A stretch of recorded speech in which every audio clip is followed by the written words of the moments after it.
Life is art, and all of us are born imaginative and creative. Working class, community-based, grassroots art that connects because it speaks to a common interest. 20 years ago, I was introduced to grassroots activist filmmaking. Then it was called guerrilla video.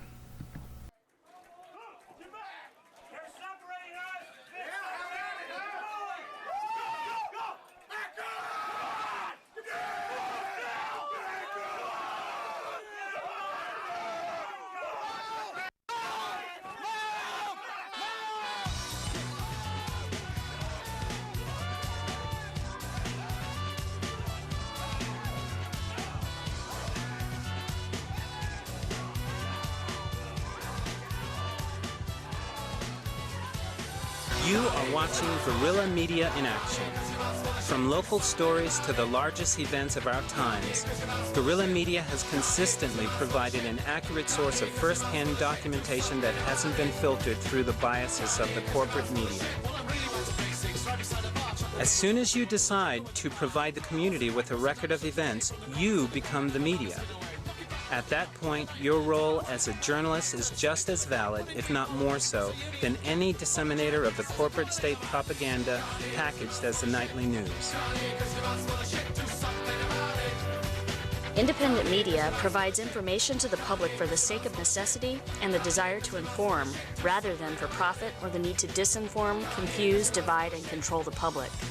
As the world slides ever closer toward complete American military dictatorship, the role of guerrilla media has never been more important. Cascadia Media Collective members have been part of the guerrilla media scene in Eugene, Oregon for the last 6 years.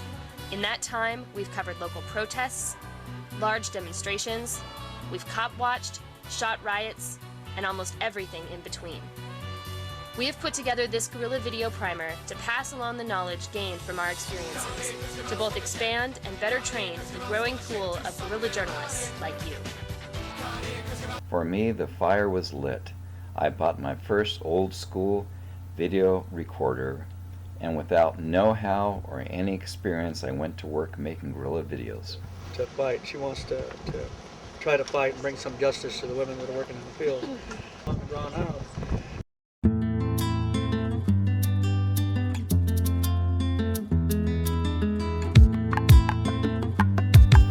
As I made these videos, I found that I was myself being educated. I learned there was nothing more powerful than listening to the person tell their own story in their own voice, with the use of modern media to amplify that voice instead of burying it. I didn't stop there.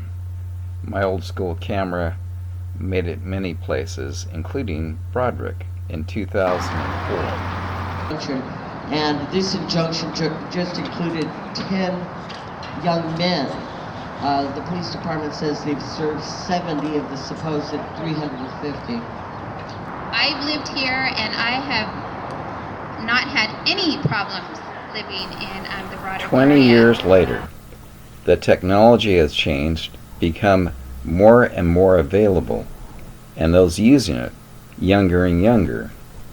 But the struggle is still very much the same and more important than ever. Some of the terminology has changed. Digital storytelling, for example. But the substance hasn't changed. The message is still the same. Of this Southside community, to be able to tell stories that are near and dear to my heart, my story, to show my community, and to show it through my eyes. So why Broderick? Why this film festival? This film project? Call it what you want. We're talking about a short video, something you find of interest, something that sparks you.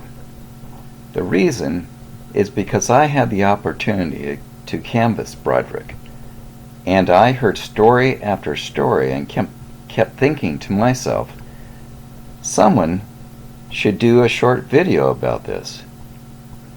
And I'm betting that you might just be the person to do that.